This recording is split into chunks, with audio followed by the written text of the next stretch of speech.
Hey everybody, this is Ben Bowman. Welcome back to another episode of the Oregon Bridge.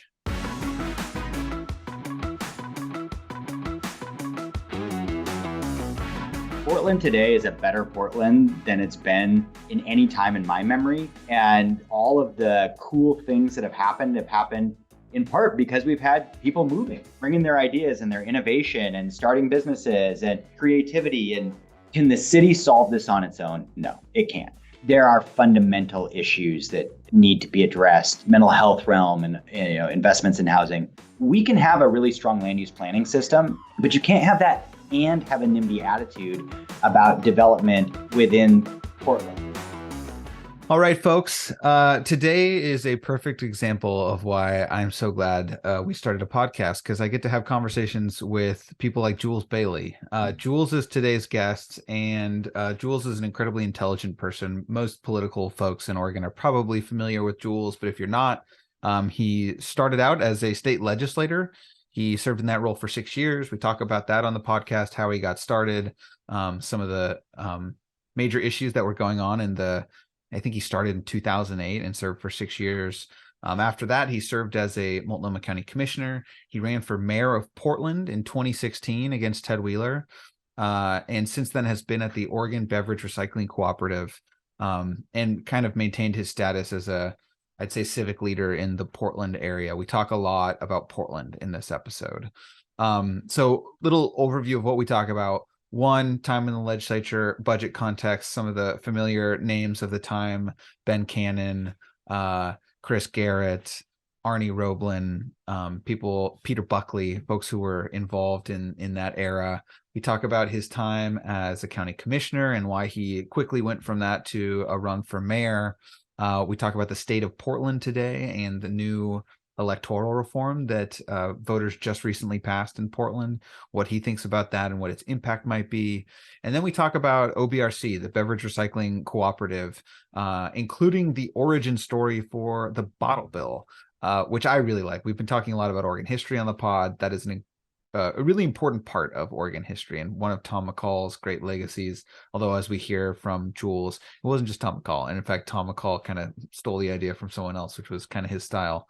But it's a great story. And we talk about some of the innovative and interesting things that OBRC is doing. So thank you for listening. And I do want to make a note before we jump in. No Reagan today. Just really, really tragic that Reagan couldn't be here. But even more tragic when you find out why he wasn't here. This is a true story. Next week, or maybe the week after that, when he's back on the pod, we should ask him about this. He built a chicken coop, and the chicken coop caught on fire because a heat lamp was on the straw. So his chicken coop literally caught on fire. And he needed to go build in a new space for his chickens. I don't think there were any casualties. I think everyone's fine. But he couldn't be on the podcast because he had to build the coop before the chickens either got away or something. And we'll have to have him defend himself. But I think he's recorded a message. If Buddy is able to insert it here, Reagan has a message for all of our listeners. Hey, Birds listeners, it's me, Reagan. Here's the chicken coop I built. Appreciate Ben for taking on this podcast solo today. Sorry to our listeners for missing out on hosting. Sorry to Jules. I really appreciate you for coming on the podcast and looking forward to being on the next episode. See you guys. But after that, we will jump into the episode with Jules Bailey, who just narrowly escaped Reagan lodging a complaint about the Albany Bottle Drop Center. But thank you, everyone, for listening. We really appreciate it, and we will see you back here next week. Thanks. Harang Long PC has always recognized that achieving our clients' goals sometimes requires a change in the law. And in other situations, clients need help stopping or changing proposed amendments to the law that put their interests at risk. For decades, we have played a role in shaping Oregon law on many subjects, from narrow regulations to major policy changes implicating billions of dollars. Our lawyers work with clients to draft legislation, prepare legal opinions and testimony to share with legislators, coordinate with professional lobbyists, and work directly with policymakers. To learn more about Harang Long's policy and politics practice, go to harang.com. That's HARRANG.com.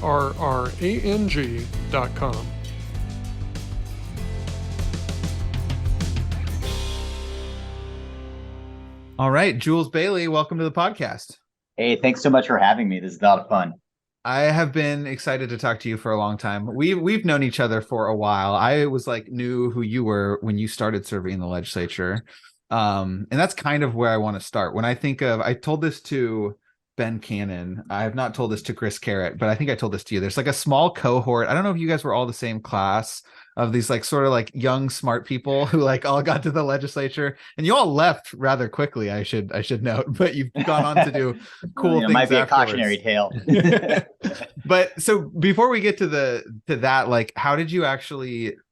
You ran in a very competitive primary. I was looking this up. There's I think 3 or 4 real serious candidates. How did you decide that you were going to run for the state legislature?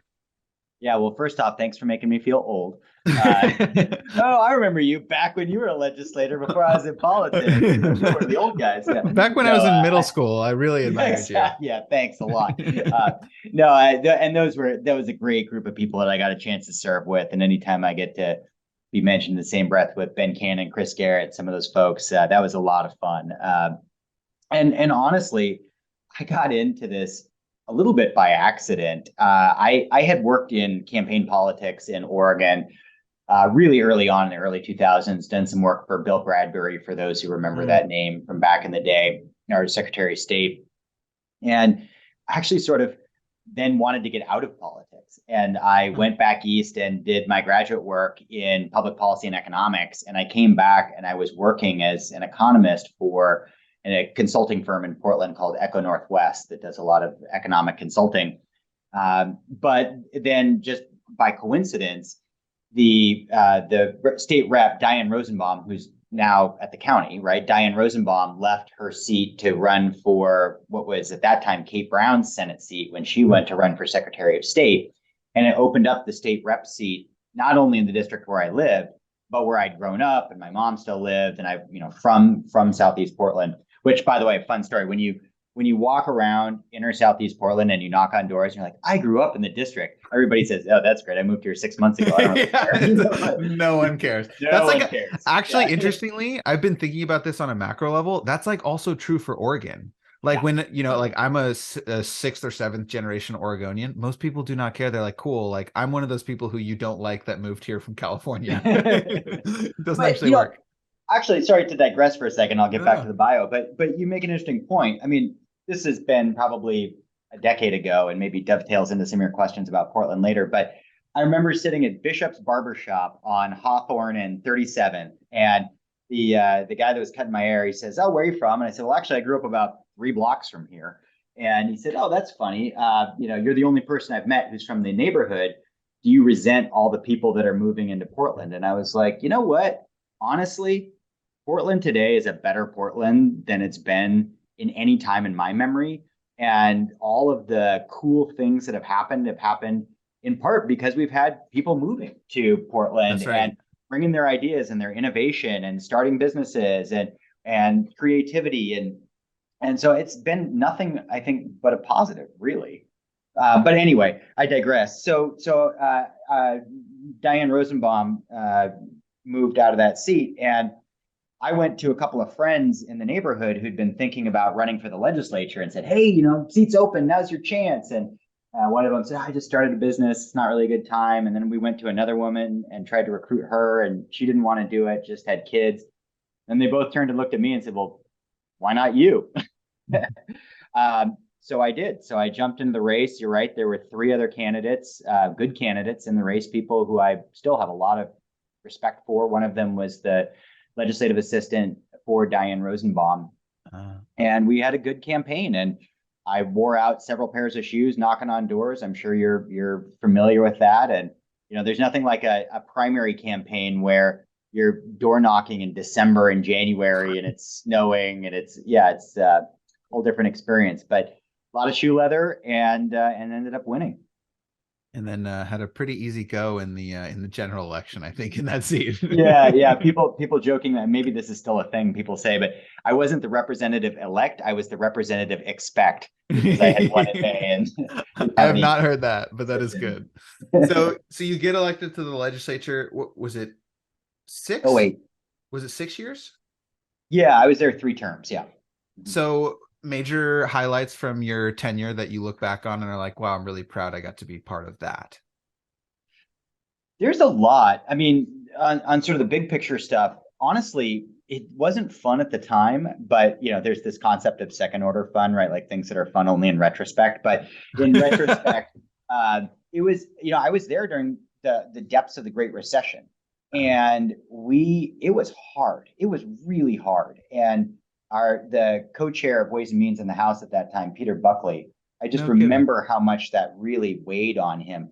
And so being part of a legislative body that had to help guide Oregon through these really choppy waters and deal with rapidly shrinking budgets and the housing crisis and all of these different things that were hitting at once was really hard. But I think for the most part, we did a good job. And I was there, I wish Reagan was here to hear this, but I was there for 30-30, right? I was there in the 2011 session when the House was split 30-30.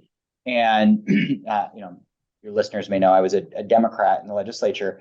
We had co-chairs, we had co-speakers, and honestly, it worked pretty well. We had a lot of bipartisanship. I think that was in a function of some of the leadership that was there, that was willing to put aside their differences.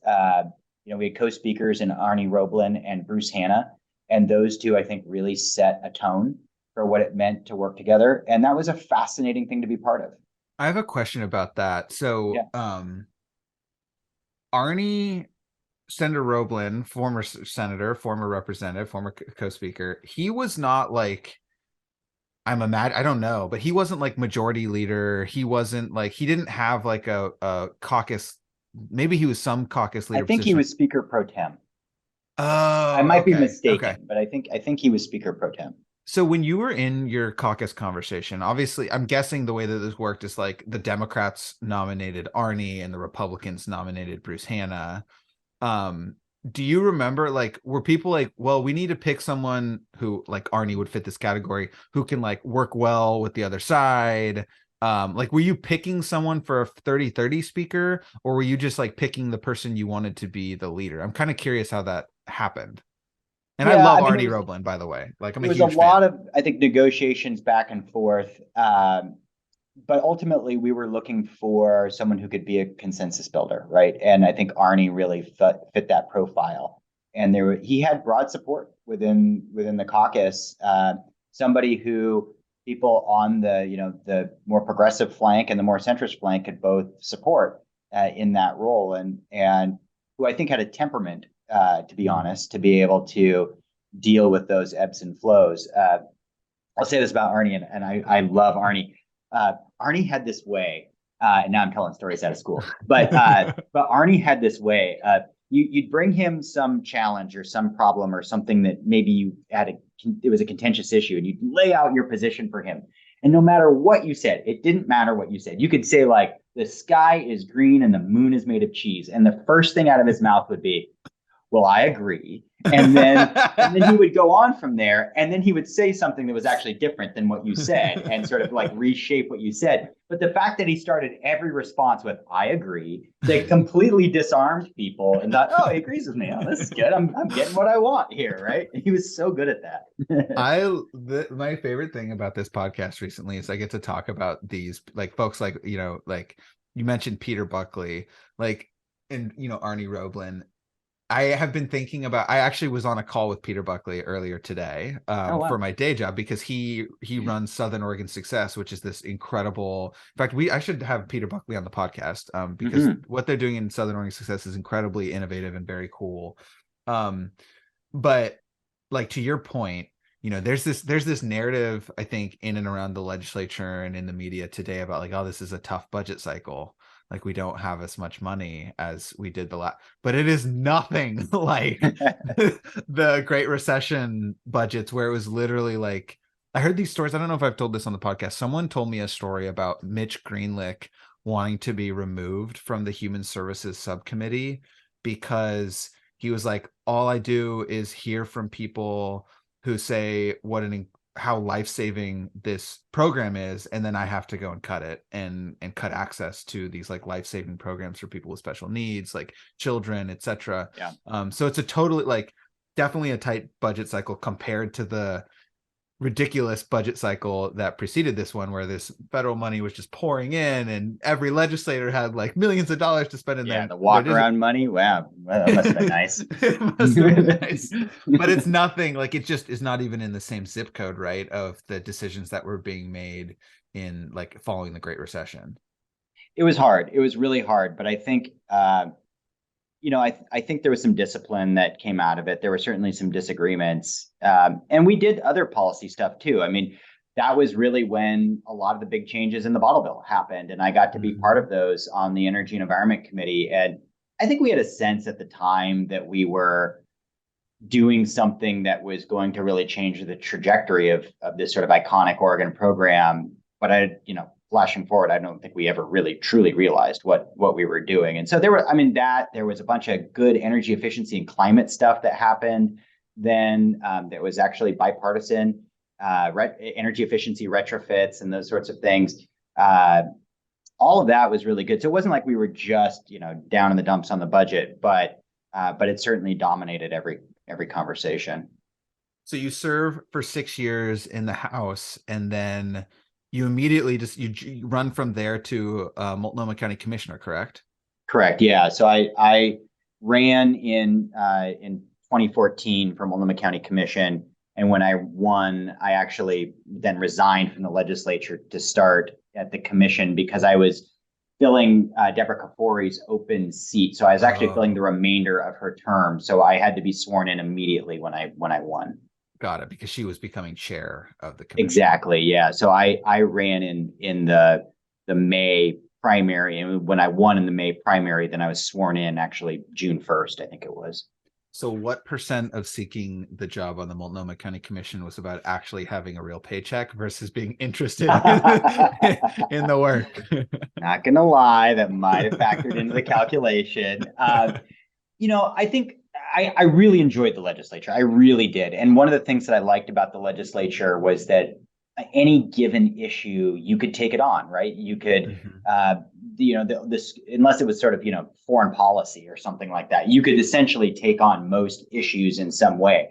But I've always really liked to go deep into things. And I felt like the opportunity to do that in the legislature was limited. And Multnomah County seemed like a good way to go deep on some of the issues that I felt like were really important and that were building steam. I spent a lot of time on housing and homelessness at the time, obviously still an issue today. We didn't fix it, headline. Turns out.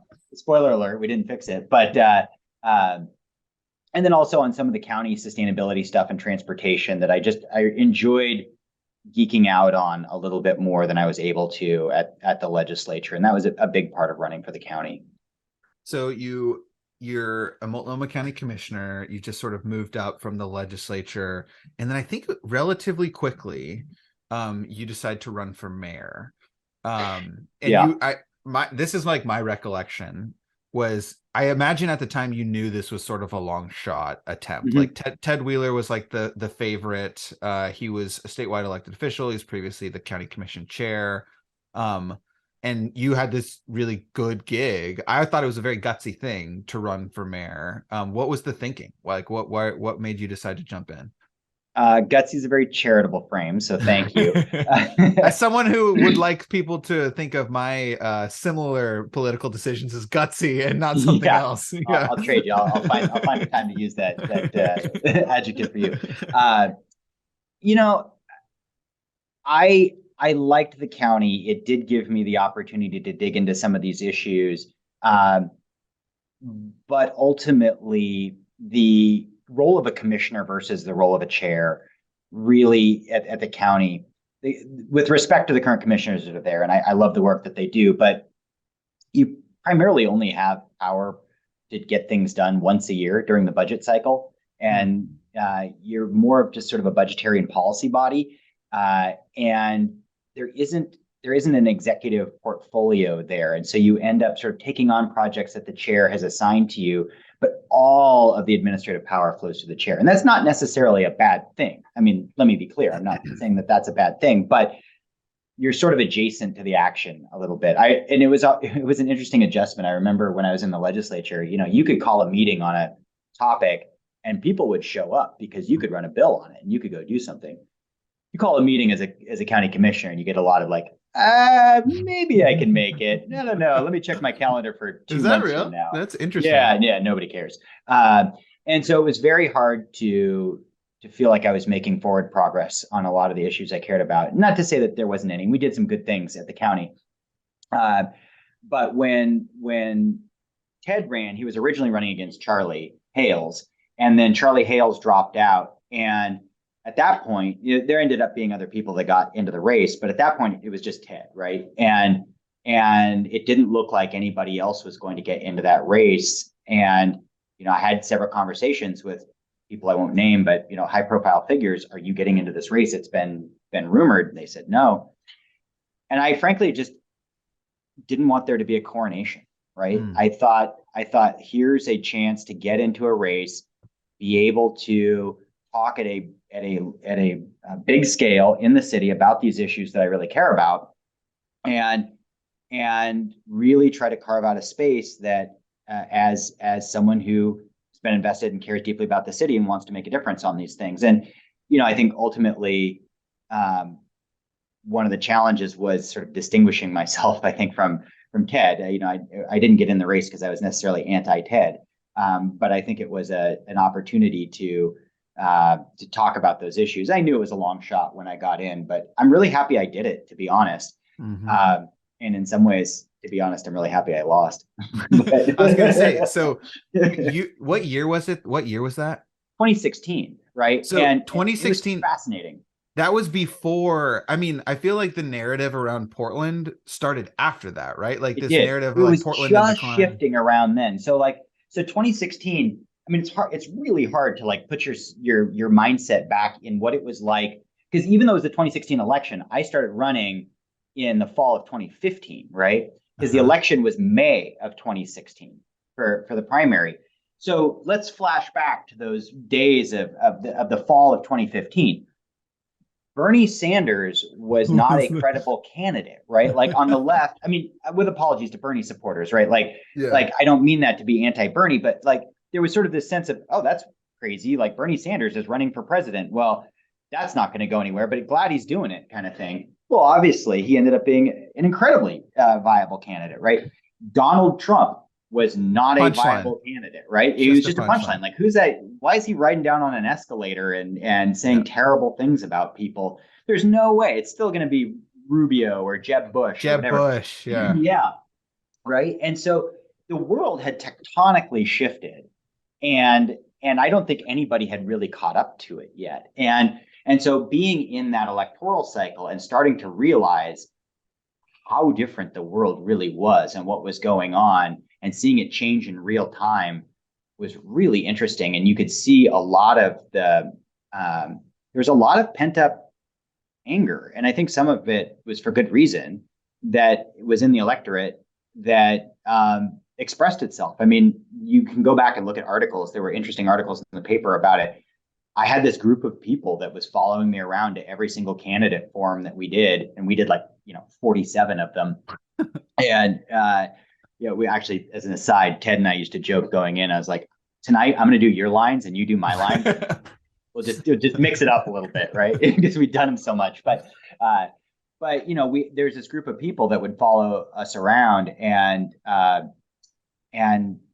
scream and disrupt candidate forums and jump on stage and rip up my name card. And it got to the point, to be a little more serious for a moment. We were actually spending a lot of time with the Wheeler campaign coordinating security and trying to figure out how to protect ourselves in that, because it was getting somewhat violent. Where on the political spectrum were these folks who were protesting, or were they just honestly, I don't think anywhere on the political spectrum. It was sort of it was sometimes hard to tell what the grievance was. And it was people who think we're just really angry about everything that was going on, and it was manifesting in that way. And it was in retrospect, a lot of that has become much more commonplace, unfortunately, in the public sphere, and the coarseness of debate has been, I think, a little bit more pervasive. But at that point, it was still, nobody was really used to that happening, and it was a big change. Well, that's like a precursor to probably Mayor Wheeler's first sort of like signal of what was to come with. I mean, there's newspaper articles I feel like relatively frequently about like he's had to move houses, or he gets followed to dinner, or like there's the whole pepper spray thing. Like it feels like that shift is like still a thing. And perhaps, I don't know if it's escalating anymore, but it definitely feels like the coarseness is still around. Don't get me wrong. I mean, I've had my disagreements with the way things have gone, and I don't want to Monday morning quarterback it, but where I can say I've got a lot of sympathy. It's really hard to go home and tell your spouse who's with your infant son, hey, if you see someone outside, call the cops, because we've had a death threat, right? And the death threats and the people coming and protesting peacefully is totally different, right? Like totally. That's a different thing. It's the threats of violence against you and your family that get really hard. Yeah. Well, that is a perhaps good transition. Like, I think the thing I've been most looking forward to asking you about, because and correct me if I'm wrong, but my like perception from the outside, like we've been acquaintances, but I don't know you super well, but my perception of you was like you've always been kind of like a pro Portland person. Like you mentioned Echo Northwest, and I think John Tapania wrote a piece. I think it was him, and it was like, don't bet against Portland. Like I've always kind of put you in that category of like, you love the Timbers, you love the Blazers, like you believe in the city. Like you kind of talked about it when you were sharing the barbershop story. Are you still there? Or like, what do you think about the state of Portland, and obviously the narrative around our, I'm not a member of the city, but it's sort of, Portland is all of Oregon's city. Like, how do you feel about Portland given the last 3 to 6 years? I mean, if Damian Lillard's not giving up on Portland, no one else should either. That's good. It is Portland going through a rough patch. Yeah, absolutely. And it's been challenging. It's interesting. I'm just gonna be super, super candid here, right? So I was in Detroit last year in May, and spent some time in Detroit, both for work and then with some buddies. And we were hanging out and having a good time in Detroit. It's an amazing city, right? Like there's just a lot of cool things happening in Detroit. And it has, we just were blown away at the energy there and the enthusiasm. And I remember seeing this sign at Eastern Market, and it said, Detroit hustles harder. And we all agreed, oh yeah, that's kind of the vibe that we're feeling, right? And there was this sense that Detroit had gone through the really, really bad times, and that everybody had kind of bonded together and said, well, that sucked. Let's see if we can make this better. And so they were kind of putting all their differences aside to row in the same direction, and we're trying to make things better. And I think one of the challenges in Portland has been that when you've kind of gone over the edge of the hill just a little bit, where things seem like they're getting a little worse, it's hard to accept that at first. And there ends up being a lot of finger pointing about whose fault it is and why, and this group's responsible and we should do this, or this is happening. And it's really hard to build that cohesion together about where we're going until you've kind of gone through it a little bit and people have gotten past that into, okay, how do we make it better? And so my hope for Portland right now is it feels like maybe we've turned that corner a little bit into, okay, now let's all work together to make it better in a particular direction. Maybe that's Pollyannish, maybe it's not, but I think that's sort of where we're getting to. And to be clear on Portland, Portland's still an amazing city, right? I mean, the geological benefits that we have, right? The fact that you can turn left and go to the mountain and turn right and go to the beach is always going to put us on the map. The food scene, the small blocks downtown, the sense of community, that all of these things that have made Portland great are still there. I think the hard part has been that we've always sort of had those things as a crutch, and maybe those have masked some other problems that have been happening within Portland, and they can't mask them anymore. And so we can't just say, oh, everything's going to be fine because you can turn left and go to the mountain, turn right and go to the beach. That will be a fundamental anchor point on which we can build success. But the fact is, and this might be controversial for some of your listeners, but taxes are too high in Portland, and we're not getting enough services for what we're paying in. Now, not all that's city taxes, right? Like, and I get the distinction in the governments and various things, but I think there is a broad perception that people are paying into a system that isn't producing the outcomes that they expected from that. And we see that in the migration data, and we see that in economic development strategy. And that's a real challenge, right? We can't keep expecting that people are going to live in Portland all the time and invest here against their best interest just because they love it, right? And that's going to be a hard corner to turn. What there's a quote, I think it was in Willamette Week from you. I don't remember the story that it was about, but people were you referred to Portland as a high tax, low service. Yeah, I believe the second part of the quote. This might get you an E on your podcast, but it's not working, right? Yeah, that's right. And I was, I do believe that. I didn't mean for that to sound as negative as it did, because I do think there's a lot of people trying to get it working again and working across a lot of different groups.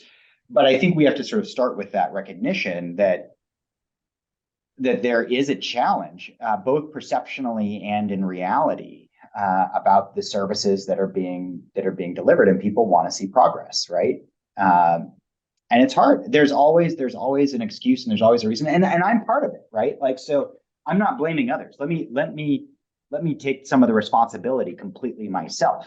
So when I was at Multnomah County, I really subscribed to this idea that the only way to solve the homelessness crisis was for there to be a really long-term housing first solution, and that you couldn't deviate from that in any way for shelter capacity and other things, because it was sapping your resources from a long-term solution. And so the analogy that I had created, and anybody who knew me at the time knew that I talked about this till I was blue in the face, right?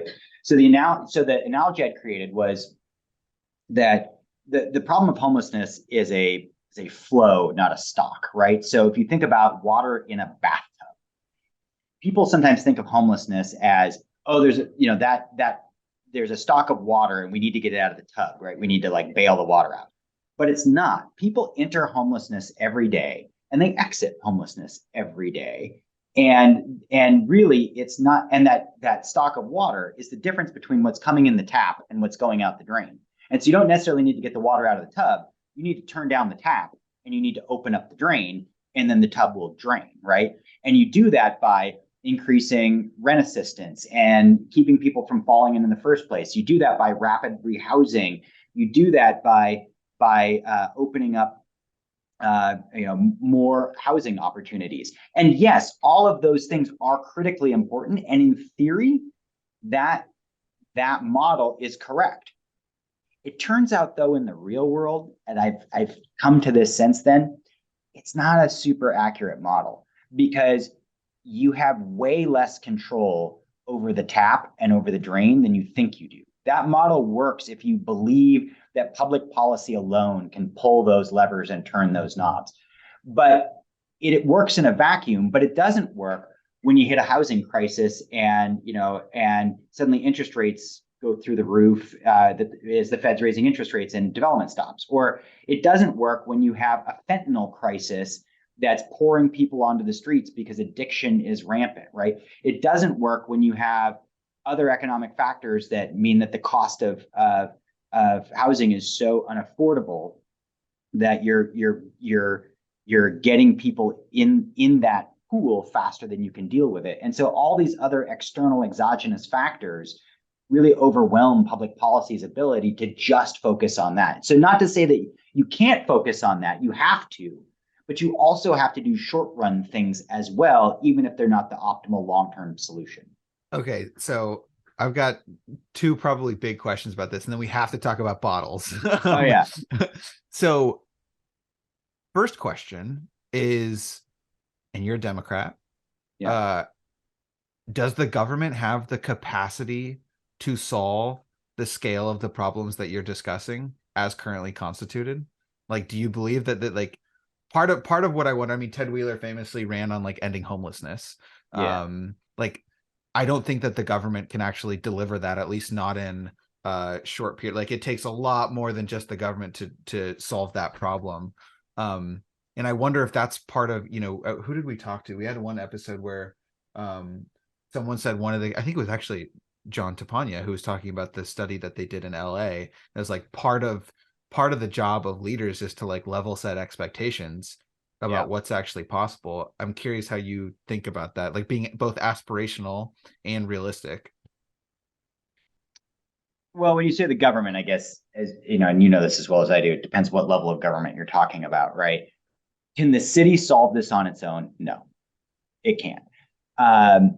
There are fundamental issues that need to be addressed, in the addiction realm, in the mental health realm, and investments in housing. But I also think when you look at the data, I mean, Portland's not doing great compared to other places around the country, and so I don't think it's fair to kind of throw up your hands and say, it's too hard to deal with, we can't deal with it, right? Because other places are doing it, right? But they're also making hard choices that it's been hard for us to make, right? So to be honest, and I can say this now because I'm not in public office and I don't need anybody to vote for me, we have a really hard time as a community talking about livability, because it gets into all these code words for NIMBYism and various things. We can have a really strong land use planning system and really strong planning. I believe in that. I think it's a great thing. But you can't have that and have a NIMBY attitude about development within Portland, right? Like, you got to choose there, because otherwise, if you have lots of planning and you're not willing to do infill and development, then you don't have any housing, right? That's right. And that's where we've been stuck. So we can have a great system that protects farm and forest land, but guess what the trade-off is, right? You're going to have larger buildings and denser neighborhoods and all of those things. And Portland thinks it's dense, but it is not very dense. And that's just one of those trade-offs that I think politicians have to level set. Government has to level set with the public and say, it's not just so much of setting the appropriate expectations for whether or not we're going to solve the problem. It's also given the choices that you, the public, are willing to make as a political body, here's the outcomes we can expect. And if you want to make different choices, we might get different outcomes. Yeah, Reagan cited this, and we just talked to Councilor Gonzalez from Metro, and I think there's the data was basically like, would you support additional development in your community? And most people were like, no, we don't. No, they don't want it. Right. Yeah. Okay, so my second question, and I don't know if you're prepared to answer this question. You don't have to. I don't know how much you've thought about Portland's new form of government. But one critique that I've heard, and I don't know that I don't think I subscribe to this. I don't know. I haven't spent enough time thinking about it. Is like, this new form of government is going to make it actually harder to make the types of shifts and changes that you're talking about. It's going to make it harder to hold elected officials accountable for making progress and for the decisions that they make. And that actually, like, this new form of government is like going to be net negative for Portland. What did you think? You obviously had to vote on that. You're a Portland voter. Like, what do you think about this new form of government and what it will mean for solving these kinds of problems? I worry that that's a correct perception. I don't have a crystal ball. To the extent that I do, it's cracked. Maybe I'm wrong. I hope I'm wrong. I voted against it, but now we got to make do with what we have. And I voted against it for a couple of reasons. One, I voted against it because I do worry that having a system where there's this belief that somehow an unelected city manager is sort of like this, platonic ideal of a philosopher king that is somehow going to like step in and mediate disputes with an even hand. Like, no, guess what? It's still a political job. It's just not one that you vote for directly. And the first rule of government, at any level, period, is count your votes. That's it. Like, you can't do anything until you count your votes. And what is the city manager going to be doing? Counting their votes amongst the city council, managing the people that can fire them, and they will move at the speed of the slowest actor. And so to the extent that you think you could call up the city manager and say, oh, let's get some action going on this or that, that person is by definition going to be more conservative and slow and less responsive. And maybe that's a good thing in that it's an even-handed way.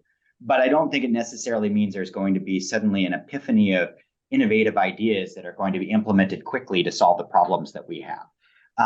And I think it's less power in the mayor. And I think it's harder for average people to understand where to bring their grievance, how to approach and access their democracy, because it feels impenetrable. And, whether you like it or not, having a mayor that is a strong mayor is a very understandable thing for people. And someone who has that executive power can be held accountable for that executive power is kind of the way that, successful cities are wired. But we have what we have now, and we'll see where it goes. And so what that means is there's going to be an extra emphasis on the importance for Portlanders to become civically engaged in their government, because now they have a myriad of different candidates that they're going to have to track and vote for and understand and hold accountable. And the ability to hold them accountable has become much harder, because in order to unelect a city councilor, they're going to have to come in fourth. It was hard enough to unelect them when they only had to come in second, but now they're going to have to come in fourth to be held accountable.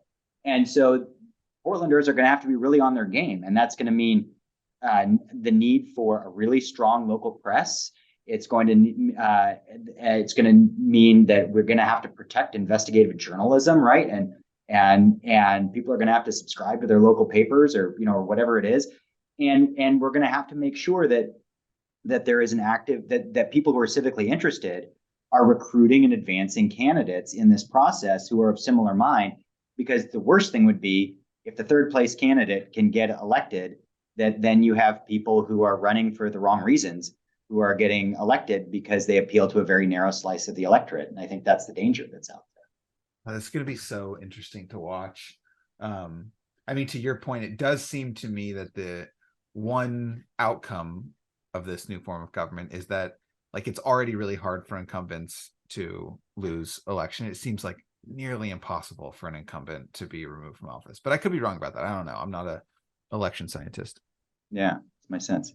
We'll talk some bottles and cans. Let's talk about bottles and cans. So you run for mayor, you don't win. I think you had to leave the county commission by running for mayor. So your next move was the Beverage Recycling Cooperative? Yeah. It's funny. When my son was about, 3, he was kind of learning what different jobs are. My wife's a physician, and he says, "His mama, you're a doctor, right?" She says, "Yeah." He says, "You help sick people." Yeah. And she looks at me. He looks at me and he says, "And Daddy, you're a garbage man?" I said, yeah. Basically, that's right. That's kind of right. And he said, "Can I ride on the truck someday?" I was like, "Well, I'm not that kind of garbage man, but sure, I can find a truck for you to run on." Frankly, I love my job. There is nowhere else I would rather be. And, I'm going to be a lifer here if they let me. I get to wake up every single day and engage on one of the most iconic legacies in Oregon in the state's bottle bill, and do good environmental work, help reduce carbon emissions, get material back into circularity, and do that all in a privately run private sector context that's run by the beverage industry and gets the best outcomes in the nation. And in doing so, we get to do a lot with that. We get to do things like the refillable bottles program and create that. And we get to, people can link their green bag accounts to their 529 college savings plan. We just passed $1 million saved for college through that program. And, with nonprofits, I get to give out through OBRC, we give out close to $6 million a year through our customers to nonprofits. If we were a foundation in the state of Oregon pumping $6 million a year into nonprofits in Oregon, we'd actually rank among the larger foundations in Oregon. It's super fun work to get to do. So before we get into a little bit more about OBRC, can you take us back to the Tom McCall era of I think we were the first in the country to do a bottle deposit. Is that right? How did that happen? Well, so in 1971, we passed the bottle bill. It was really, there was a guy by the name of Richard Chambers, who was an activist, and he was really concerned about all the litter that was starting to pile up. And fun fact, Richard Chambers' daughter is former state representative Vicki Berger, who is an incredible human being, one of my favorite people on the planet. And I got to serve with her. And she really shepherded, along with Ben Cannon, a lot of the changes to Oregon's bottle bill that modernized it today, sort of in her father's legacy. She was sort of one of my mentors in the legislature. And so Richard Chambers worked with Paul Hanneman, who was a state rep at the time, to introduce this legislation. And then Tom McCall got on board and decided to champion the cause and declared that we would put a bounty on the head of every pop can and bottle in the state and bring it back. And the cool thing about it, right, was that because we were the first program in the nation, we had no idea what we were doing. And so what we did was we essentially said, there will be a 5-cent refund. Few people know this. There's actually not a deposit in state law. There's only a refund value. The deposit is sort of privately organized to pay for the refund value. Okay. But there will be a 5-cent refund value when you bring your containers back. Distributors, you are responsible for picking up all the containers and dealing with it all. Grocers, you're responsible for taking them back. Go forward and figure out how to make that happen. And that was really sort of as much as was in state law.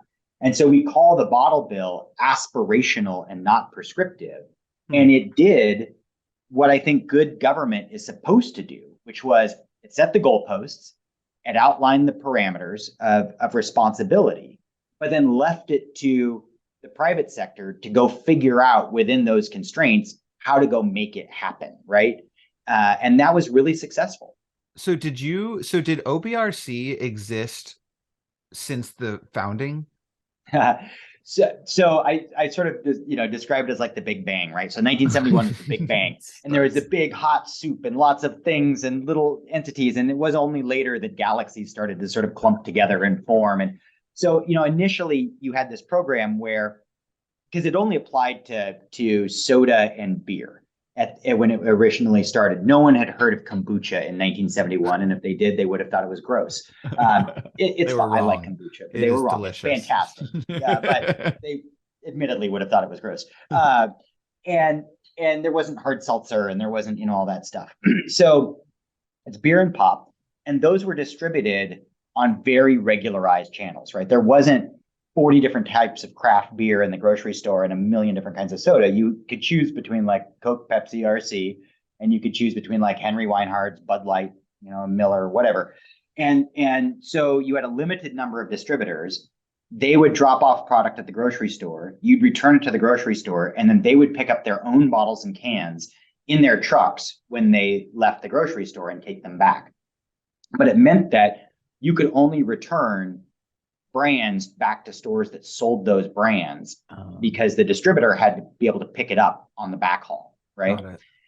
And then over time, it sort of existed that way until the 80s. And then in the 80s, you started to get this clumping together of different distributors forming regional groups that would process the material that they were bringing back together. But then everything really changed when the legislature in 2007 brought bottled water into the equation. And bottled water is distributed completely differently from other beverage types. There's drop shipping, there's all sorts of different stuff. And so suddenly it didn't make any sense to be able to do it in the way that you'd done it before. And you had to be able to return any container to any store where you'd bought it. And so the beverage industry got together and said, why don't we form a statewide cooperative to handle all of the logistics and processing and all of this on our behalf? So we get the economies of scale. We're not all individually running trucks. We don't have all these different processing plants. And several of them merged together to form OBRC in 2008 and then be able to handle all of that. So since 2008, you're now able to return any container anywhere. And what that meant was now it was possible to do things like the green bag program because you had a single entity that was doing all of the trucking, all of the processing. You didn't have individual distributors involved, and you could mix all your containers into one bag, drop it off, and have them all processed together. And that wasn't possible before then. So yeah, when I remember when I was a kid going with we would we'd go back to Fred Meyer's and we would you'd do the 1x1s on the bottles and you'd have the bulk cans that you could put in. And now it's bottle drop. Why was there legislative action that prompted that change, or was that just you all kind of trying to innovate and make it easier? The legislature allowed for it, but we did it, right? So the legislature said, distributors, you may form a co-op, and you don't have to, but you may form a co-op to handle all the responsibility. And it said, it created the idea of a redemption center. So if a redemption center went in a specific place, there was a zone around it, there is a zone around it, where the stores are relieved of taking back their containers, but it gets centralized at the redemption center. But there was no green bag program in state law or anything like that. The concept was originally just having those same machines that you described, but in sort of centers and depots. But then the industry, OBRC, created this green bag program. And, when I started at OBRC in almost 7 years ago now, there were like 50,000 account holders, and you had to sign up on paper, and you had to do it at your redemption center because you had to drop off your bag at the store. There was no app. If you had a problem with your bag, you had to literally go inside and talk to somebody at the counter to get a problem resolved. Now, flash forward, we have nearly 1 million account holders. There's only 1.4 million households in the state of Oregon, 1 million account holders. Wow. We have an app coming soon. You'll be able to use Venmo, PayPal, bank-to-bank transfer to manage your money. Link it to your kid's 529 college savings plan. You can give it to over 5,000 nonprofits in the state of Oregon. And we're processing during the summer months, we'll peak around 50,000 green bags processed a day, every single day, right? I mean, that's massive. And so 10, 12 years ago, you had 100% of returns going back to retail. You had 90% going back to large format grocery stores, 10% going to convenience stores. Now, flash forward to today, about 78, almost 80% of returns go directly back through the bottle drop network, either through green bag drops at grocery stores or through the redemption centers. And a little over 10% is going back through large format retail stores and about 10% through convenience stores. So it's completely shifted from the way that you remember when you were a kid. And a lot of those changes have happened just in the last few years, especially with the change from 5 to 10 cents, the expansion of containers, and then the availability of the green bag program. So are you still on the board of OLCV? I am. I chair the board. Yeah. So one of the critiques, broad critiques of recycling, the idea of recycling is that it was the wrong thesis. The idea that we could, sort of reuse. I don't know the technical vocabulary, but you get what I'm what we really should have done is created permanent things that could be reused multiple times rather than things that had to be processed. I'm curious how you think about that question of the merits of recycling in the broader sort of environmental movement. And then B, I think that's also a good segue into the refillable program, which is kind of addressing that critique in some ways. So I'm kind of curious how you think about that. Yeah, I mean, there's certainly a hierarchy, right, between recycling and reuse. But it gets complicated really quickly. So recycling, I think, garnered a little bit of that reputation because, frankly, we sucked at recycling back in the day. I mean, we sort of as a society, right? And there was this idea that you could just mix everything together, throw it in the curbside bin, and everything would turn out okay. And it turned out that you were downcycling stuff and shipping it overseas and turning. But in the bottle bill, 100% of all of that material is recycled domestically. All the glass, all the plastic is recycled in Oregon. All the aluminum is done domestically. And it all gets turned back into circular ready uses, right? So the aluminum all becomes new aluminum cans. The glass all becomes new bottles in Portland at the OI facility near the airport. The plastic doesn't all go back into new plastic bottles, but it could, right? There's issues with demand in the marketplace. And so that kind of recycling is incredibly powerful, because the reality is these containers are a resource. They are a resource that should not be wasted. And so our vision is a world that none of these resources go to waste, and that we're actually maximizing those resources, which is very different from some of, I think, the recycling in the past. But reuse is also incredibly powerful. And so we started the the nation's first statewide refillable program. So we actually make refillable bottles with Owens, Illinois, out of our recycled glass right here in Portland and near the Portland airport. And then those go into the marketplace. A lot of great brands use them. So if you've picked up a gigantic beer, Double Mountain, or you've gotten an Ancestry beer, or you had a Cooper's Hall wine bottle, those are all refillable bottles. If you look closely at them, you'll be able to see that. And when you return them the exact same way you return all the rest of your bottles. We pull them out of the stream, we wash them, we sanitize them, and we get them back to the brewery. And that is a 95% carbon savings over one-way glass. And it's fantastic. It's been really successful. But you could also imagine a situation where reuse could be challenging from an environmental perspective. So imagine if we had to collect back one of those stubby little Bundaberg root beer bottles or something, and we had to ship that back to Australia to go get refilled before it came back. Probably better to just grind that down and recycle it, right? So you're always having to kind of look at those puts and takes. So is the goal to, like, why wouldn't every Oregon winery and Oregon beer company participate in the refillable program? Like that, if that happened, that would have a massive carbon impact, I'm guessing. It would. And we've had tons of interest. One of the major reasons is actually a logistical reason, which is that any bottle that leaves the state is a bottle we can't recover, and that's a lost investment, right? And so we're right now limited to brands that have no more than 25% out-of-state distribution, which limits it to local breweries and not some of the big dogs. But imagine if Washington, hard to believe, but Washington does not have a deposit return program, has no bottle bill. Yeah, no. But they're the only place on the West Coast that doesn't. But if they were to implement one, imagine if we could trade bottles back and forth across the border. As you might imagine, like 80% of Oregon beverage exports go to Washington and vice versa. Wow. And we could just trade those bottles back and forth, and then we could get into some of the big brands and other things, and the opportunities for reuse would be amazing. That's super interesting. Well, Jules, I've already taken us 5 minutes over, but have really enjoyed the conversation. I guess my closing question to you would be, if folks are interested in learning more about OBRC, or maybe want to chat with you about 2000s era politics in Oregon, what's the best way for them to learn more or get in touch? Oh, man. Well, if they wanted to talk about OBRC, we just relaunched our OBRC.com website. Has a ton of the history of the bottle bill and how it works, and descriptions of what the heck extended producer responsibility is. Fun fact, we are the oldest extended producer responsibility program in the nation. We just had no idea to call it that back at the time. That's a new thing. If people want to kibitz with me about 2000s era Oregon politics, that's best done over a beer, and they can reach out to me directly.